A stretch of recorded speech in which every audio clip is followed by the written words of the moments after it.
Hello, नमस्कार बच्चों, कैसे हैं बच्चों। आज हम क्लास 8 से बहुत ही एक मैं कहूँगा इम्पोर्टेंट व इंटरेस्टिंग टॉपिक पर चर्चा करेंगे, वर्ग एवं वर्गमूल।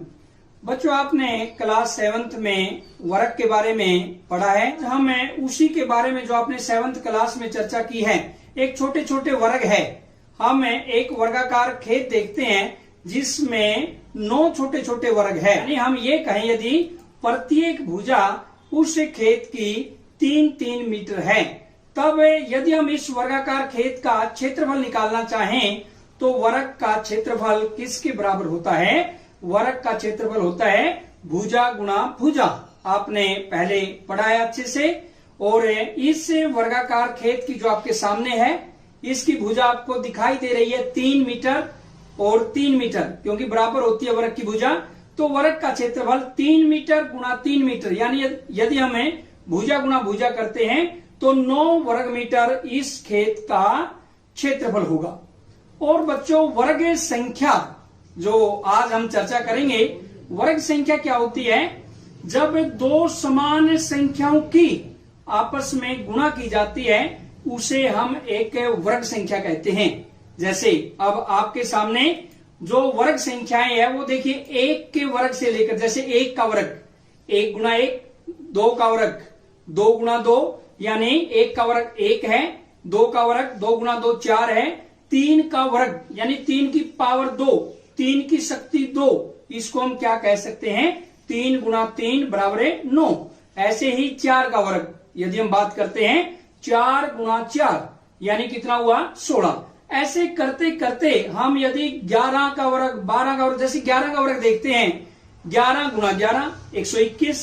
12 का वर्ग यदि बच्चों हम देखते हैं, 12 गुणा 12 144। ऐसे 13 गुणा 13 169 और ऐसे 20 तक। 20 का वर्ग बराबर होता है 20 गुणा 20 यानी 400। तो ये बच्चों वर्ग संख्याएं होती है जो समान संख्याओं को जब हम गुणा करते हैं उसे हम कहते हैं वर्ग संख्या। अब बच्चों दूसरा आप देखिए कि 4, जैसे हमने इसमें 3 छोटे छोटे वर्गों का ऐसे करके 9 वर्गाकार थे छोटे छोटे वर्ग, उनका हमने क्षेत्रफल निकाला उस खेत का। ऐसे हम एक बार देखते हैं 4 हमारे पास 16 छोटे छोटे वर्गाकार खेत है, या एक पूरा यदि खेत की बात करते हैं, हमें जैसे वर्ग का क्षेत्रफल दिया हुआ है 16 वर्ग मीटर, वर्ग का क्षेत्रफल दे दिया। अब हमने क्या ज्ञात करना है? इसमें वर्ग की भुजा ज्ञात करनी है। और अभी हमने चर्चा की थी वर्ग का क्षेत्रफल बराबर होता है भुजा गुणा भुजा। तो यहां पर बच्चों हम कह सकते हैं भुजा गुणा भुजा, यानी भुजा का वर्ग, और भुजा का वर्ग बराबर किसके है? 16। या यदि हमने भुजा निकालनी है तो भुजा का वर्ग लेफ्ट साइड में है इक्वेशन के समीकरण की, और राइट साइड में 16 है। समीकरण क्या होती है? बीच में समता चिन्ह होता है, बराबर होती है दोनों के दोनों। Left side is equal to right side, यानी बायां पक्ष और दायां पक्ष बराबर होता है। तो भुजा का स्क्वायर बराबर किसके हुआ? 16 के।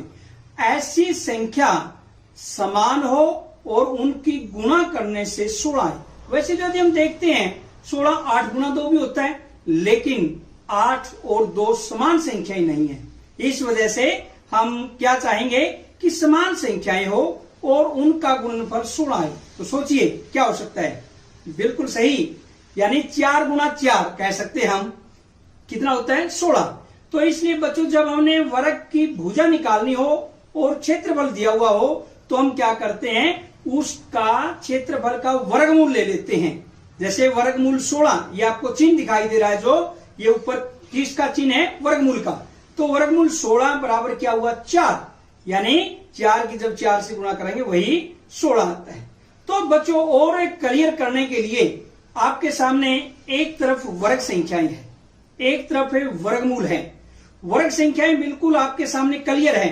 1 का वर्ग बराबर 1, 2 का वर्ग 4, 3 का वर्ग 9, ऐसे करते करते 10 का वर्ग बराबर 100। ये वर्ग संख्या है। एक साइड में वर्गमूल है। जो वर्गमूल होता है, जैसे 1 का वर्गमूल 1 होता है, 4 का वर्गमूल हम कहेंगे 2, 9 का वर्गमूल है 3, यानी हमें धनात्मक वर्गमूल की बात कर रहे हैं यहां पर।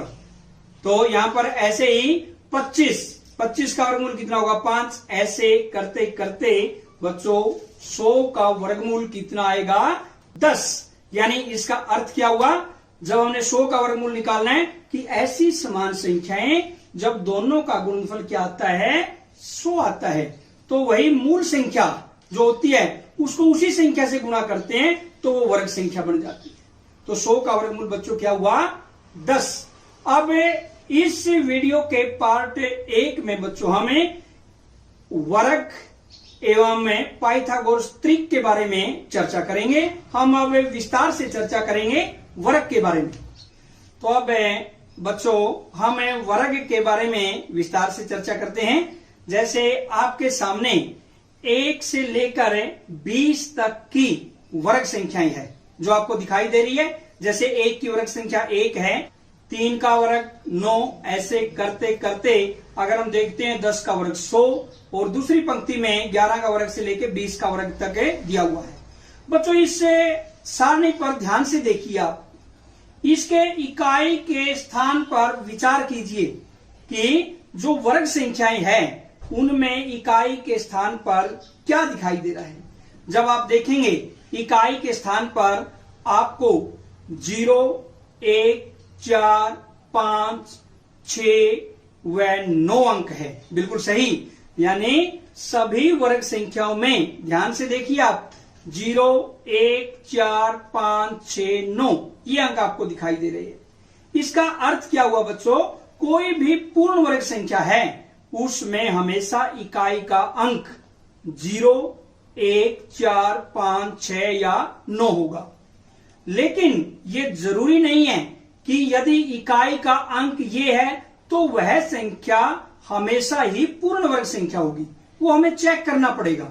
जैसे एक उदाहरण देते हैं हम, एक 25 से संख्या है, इकाई का अंक 5 है जो कि बिल्कुल पूर्ण वर्ग संख्या है। लेकिन एक दूसरा एग्जाम्पल देखते हैं, संख्या 15 में इकाई का अंक 5 है लेकिन ये पूर्ण वर्ग संख्या नहीं है। ये तो हम कह सकते हैं कि इकाई के स्थान पर यदि 0, 1, 4, 5, 6, 9 है तो वो पूर्ण वर्ग संख्या हो सकती है। लेकिन एक बात हम बिल्कुल निष्कर्ष के तौर पर कह सकते हैं, यदि इकाई के अंक के स्थान पर कहीं पर भी 2, 3, 7 या 8 आ गया अंक, पूर्ण वर्ग संख्या नहीं हो सकती। तो ये था बच्चों, हमें इकाई के स्थान पर देखकर बता सकते हैं कि संख्या पूर्ण वर्ग है या नहीं। अब बच्चों हम चर्चा करेंगे त्रिकोणीय संख्याएं जिनके बिंदु प्रतिरूप त्रिभुजों के रूप में व्यवस्थित है। ये कुछ रोचक प्रतिरूप है। स्टार दिखाई दे रहे हैं बच्चों, 1 स्टार है, 3 स्टार है, 6 स्टार है, उसके बाद 10 है और उसके बाद 15। ये जो स्टार आपको दिखाई दे रहे हैं ये सारी की सारी त्रिकोणीय संख्याएं हैं। इनको यदि हम मिलाएं, जैसे 3 स्टार है, अगर हम इनको मिला के देखें ट्राइंगल दिखाई दे रही है। आप देखिए एक बार, जब 6 स्टार को आप ध्यान से देखेंगे तो यहां पर भी एक त्रिभुज बन रही है, और जब 10 स्टार को आप देखेंगे तो वहां पर भी आपको एक त्रिभुज बनी हुई दिखाई दे रही है, और जब 15 स्टार को आप देखते हैं यहां पर भी बच्चों एक त्रिभुज आपको बनी हुई दिखाई दे रही है। ये त्रिभुजाकार है सारी की सारी संख्याएं, इसलिए हम इन्हें त्रिकोणीय संख्याएं कह सकते हैं। अब बच्चों त्रिकोणीय संख्याओं को आपस में जोड़ते हैं तो वहां पर क्या होता है, एक वर्ग संख्या प्राप्त होती है। यदि हम 2 क्रमागत त्रिभुजाकार संख्याओं को जोड़ते हैं तो वहां पर क्या प्राप्त होता है बच्चों, एक वर्ग संख्या प्राप्त होती है, या हम कह सकते हैं एक वर्ग प्राप्त होता है। जैसे 3 और 1 यानी पहली 2 त्रिकोणीय संख्याएं जोड़ी और 4, ये आपके सामने दिखाई दे रहा है, ये एक वर्ग संख्या है। आगे हमने 6 और 3 को जोड़ दिया और वहां पर क्या बन गया बच्चों 9, ये भी एक वर्ग है। 3/3 का एक वर्ग आपको दिखाई दे रहा है। फिर बच्चों हम जोड़ते हैं, जैसे 6 और 10, यदि हमें 6 और 10 2 त्रिकोणीय संख्याएं हैं उसको हम जोड़ते हैं, कितने हो जाते हैं 16, और ये एक वर्ग बन जाता है। यहाँ पर क्या बन गया बच्चों, एक वर्ग। और इसके प्रत्येक अगर हमें स्तंभ व पंक्ति में देखें 4-4 है। अब अगर हम 10 और 15 को यदि हम जोड़ते हैं त्रिकोणीय संख्याओं को तो 25, ये भी एक वर्ग बन जाता है। इस प्रकार से जब दो किन्हीं भी त्रिकोणीय संख्याओं को क्रमागत कहेंगे, हम लगातार क्रमागत संख्याओं को जोड़ते हैं तो एक वर्ग प्राप्त होता है। जैसे आपके सामने क्लियर है, 3 + 1 4 यानी 2 का वर्ग। ऐसे ही 3 का वर्ग, 4 का और 5 का वर्ग। योग के बारे में चर्चा करते हैं। जैसे अगर हम बात करते हैं पहली विषम संख्या 1, 2 क्रमागत विषम संख्याओं की बात करते हैं। 1 + 3 दोनों का यदि टोटल कहें हम 4 होता है और 4 होता है 2 का वर्ग। 2 का वर्ग का अर्थ क्या हुआ, 2 × 2। अगर हमें क्रमागत 3 विषम संख्याओं की बात करते हैं, 1 + 3 + 5 यानी कितना हुआ, 9। और 9 होता है बच्चों 3 का वर्ग, यानी हम कह सकते हैं 3 × 3। अब यदि हमें 4 क्रमागत विषम संख्याओं की बात करते हैं, 1 + 3 + 5 + 7, इसका टोटल होता है बच्चों 16। और 16 होता है 4 का वर्ग हम कह सकते हैं। और यदि हम बात करते हैं 5 क्रमागत विषम संख्याओं की, 1 + 3 + 5 + 7 + 9, और ये होते हैं इन सभी का टोटल 25, या हम इसे कह सकते हैं 5 का वर्ग। अब बच्चों हमें थोड़ा सा विचार करते हैं संख्या 16 व 21 पर। जितनी भी वर्ग संख्याएं हैं, चाहे वो 1 का वर्ग है, चाहे वो 2 का वर्ग है, चाहे वो 3 का वर्ग है, चाहे वो 4 का वर्ग है, चाहे वो 5 का वर्ग है, अभी आपके सामने है, जो सभी क्रमागत विषम संख्याओं का टोटल है। यदि हमने कोई भी संख्या ये चेक करनी है कि क्या ये एक वर्ग संख्या है, अगर हम उसमें से क्रमागत विषम संख्याओं को घटाते चलें या हम कहें माइनस करते चलें, और अगर लास्ट में 0 आ जाता है, 0 आ जाता है, इसका अर्थ है वो एक पूर्ण वर्ग संख्या है। और यदि हम क्रमागत विषम संख्याओं को घटाते घटाते जाएं और लास्ट में 0 नहीं आता, इसका अर्थ बच्चों वो पूर्ण वर्ग संख्या नहीं है, क्योंकि पूर्ण वर्ग संख्याएं क्रमागत विषम संख्याओं का योग ही तो है। तो अब हम चर्चा करते हैं, विचार करते हैं, देखते हैं संख्या 16 व 21 पर। जैसे संख्या 16 में से पहले हम पहली विषम संख्या घटाते हैं। 16 - 1 कितना आ जाता है बच्चों, 15। अब 15 के बाद दूसरी विषम संख्या घटाते हैं, 3, कितना आया, 12। 12 में से फिर आगे वाली तीसरी विषम संख्या घटाते हैं, 5, कितना आया बच्चों, 7। और 7 में से फिर नेक्स्ट जो आगे वाली विषम संख्या 5 के बाद 7, 7 - 7 क्या है बच्चों, 0। इसका अर्थ क्या हुआ, यहां से एक स्पष्ट अर्थ है इसका कि 16 एक पूर्ण वर्ग संख्या है। ऐसे ही अब हम 21 पर विचार करते हैं। 21 में भी बिल्कुल इसी प्रकार से क्रमागत विषम संख्याओं को घटाते चलेंगे क्रम से। जैसे 21 - 1 कितना आया, 20। 20 - 3 दूसरी विषम संख्या घटाएंगे, 17। 17 - 5 कितना आया, 12। 12 - 7 कितना आएगा, 5। और 5 - 9, तो यहां पर बच्चों 5 प्लस का है, माइनस का 9 है। ज्यादा प्लस हुआ है, माइनस का ज्यादा हुआ, और उनका अंतर ले लेते हैं, चिन्ह माइनस का लगेगा। इसका अर्थ यहां पर 5 - 9 क्या हुआ, माइनस के 4। और जब लास्ट में -4 आता है, यानी इसका अर्थ 0 नहीं आया, तो ये एक पूर्ण वर्ग संख्या नहीं है। यानी हम कह सकते हैं बच्चों 21 एक पूर्ण वर्ग संख्या नहीं है। अब बच्चों हम करते हैं विचार बड़ी वर्ग संख्याओं पर। हमने छोटी वर्ग संख्याएं 1 से लेकर 20 तक वर्ग संख्याएं की है हमने। 1 का वर्ग, 2 का वर्ग, 21 का वर्ग, 22 का, 23 का, 25 का वर्ग तक 25 × 25 625। यानी ऐसे हम 25 के वर्ग तक तो बिल्कुल आराम से वर्ग संख्या निकाल सकते हैं। लेकिन अब बच्चों हमें चर्चा करेंगे। 25 के बाद यदि कोई भी बड़ी संख्याओं का वर्ग ज्ञात करना है। बच्चों हमने अगर किसी भी संख्या का इकाई का अंक 5 है तो हम कैसे वर्ग ज्ञात कर सकते हैं। जैसे अब आपके सामने है 25 का वर्ग ज्ञात करना हमें। जैसे इकाई का अंक इसमें क्या है 5 और दहाई का अंक क्या है इसमें 2, यानी इकाई के अंक को छोड़कर कौन सा अंक बचता है इसमें 2। तो क्या करेंगे बच्चों हम इसमें 2 गुणा 3 यानी 2 गुणा 3 और उसको सैकड़े से गुणा कर देंगे। प्लस में इकाई का अंक तो 5 है ही, 5 का स्केल 25, 2 गुणा 3 प्लस में 25 यानी 2 या 6, 600 प्लस 25 625 ये आ जाएगा। ऐसे ही 35 का वर्ग अभी हमने किया था। इकाई का अंक क्या है 5, दहाई का अंक 3, 3 से नेक्स्ट अंक क्या है 4, 3 गुणा 4 और गुणा में सैकड़ा प्लस में 25, 3 चौका 12 यानी क्या करेंगे इसमें 12 गुणा 100, 1200 प्लस 25 1225 यानी 1225। ऐसे ही बच्चों हमें 75 का वर्ग कैसे ज्ञात करते हैं आपके सामने है। जैसे क्या है इकाई का अंक 5, दहाई का अंक 7 है यानी 7 गुणा 8, 7 से नेक्स्ट 8 आया, 7 56, 56 गुणा 100, 5600 5600 प्लस में 25 5625। ऐसे ही बच्चों मान लीजिए 105 का वर्ग ज्ञात करना है।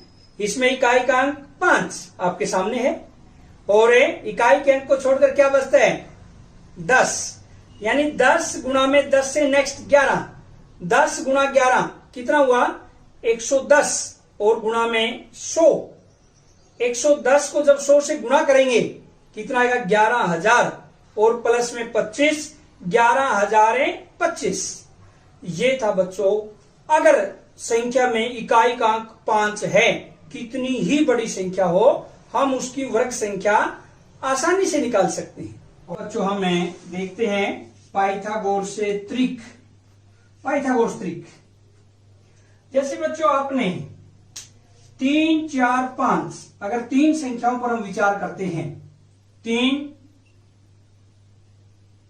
का स्क्वायर ले लिया 9, 4 का स्क्वायर 16 और 5 का स्क्वायर बच्चों 25। यानी हम ये कह सकते हैं बच्चों यहां पर 3 4 व 5 पाइथागोरस त्रिक है। यानी हम ये कह सकते हैं दो संख्याओं का वर्ग। देखिए बच्चों 3 का वर्ग और 4 का वर्ग किसके वर्ग के बराबर है 5 के। यानी हम ये कह सकते हैं 3 का वर्ग प्लस 4 का वर्ग बराबर 5 का वर्ग। जब दो संख्याओं का वर्ग तीसरी संख्या के वर्ग के बराबर है हम ये कहेंगे पाइथागोरस से त्रिक है। बच्चों आपने अभी पाइथागोरस से त्रिक के बारे में बड़े अच्छे से समझा। अब आपके सामने है एक अन्य एग्जाम्पल जिस पर हम चर्चा करते हैं। अगर एक सदस्य 14 है उसकी पाइथागोरस त्रिक ज्ञात कीजिए। पाइथागोरस त्रिक को हम 2m यानी 2m m square minus 1 m square plus 1 के रूप में लिख सकते हैं। जब उसका एक सदस्य 14 है इसका अर्थ ये 2m के रूप में है। या हम बच्चों कह सकते हैं आपके सामने है दिखाई दे रहा है आपको 2m बराबर किसके है 14। यहां से देख लीजिए आप m बराबर किसके हैं 14/2 7 बिल्कुल क्लियर दिखाई दे रहा है। और अब हम ज्ञात करेंगे m स्क्वायर माइनस 1 ये भी आपको सामने दिखाई दे रहा है यानी 7 का वर्ग माइनस 1 49 माइनस 1 कितना आएगा बच्चों 48। अब नेक्स्ट स्टेप देखिए बिल्कुल आपके सामने क्लियर m स्क्वायर प्लस 1 यानी हम कह सकते हैं 7 का वर्ग 49 प्लस 1 कितना है बच्चों 50। इसलिए जो पाइथागोरस से त्रिक हुआ वो क्या हुए 14 48 50। या हम ये कह सकते हैं कि पाइथागोरस त्रिक में 14 का वर्ग प्लस 48 का वर्ग बराबर किसके होगा बच्चों 50 के वर्ग के। ये था आपका पाइथागोरस से त्रिक। अगर आपने वीडियो को बिल्कुल ध्यान से देखा है, आप उन प्रश्नों को बड़ा ही आसानी से हल कर पाएंगे।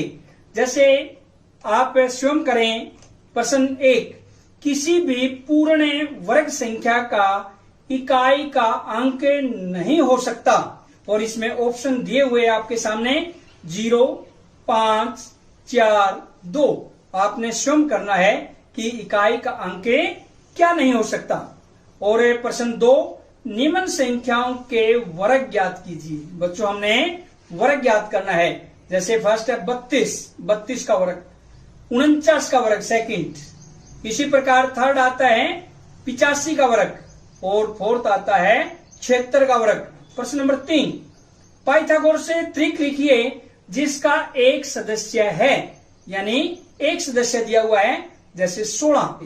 एक सदस्य यदि 4 है तो हम पाइथागोरस त्रिक कैसे निकाल सकते हैं, और एक सदस्य यदि 18 है तो हम पाइथागोरस त्रिक कैसे निकाल सकते हैं, ये आपने स्वयं करके देखना है।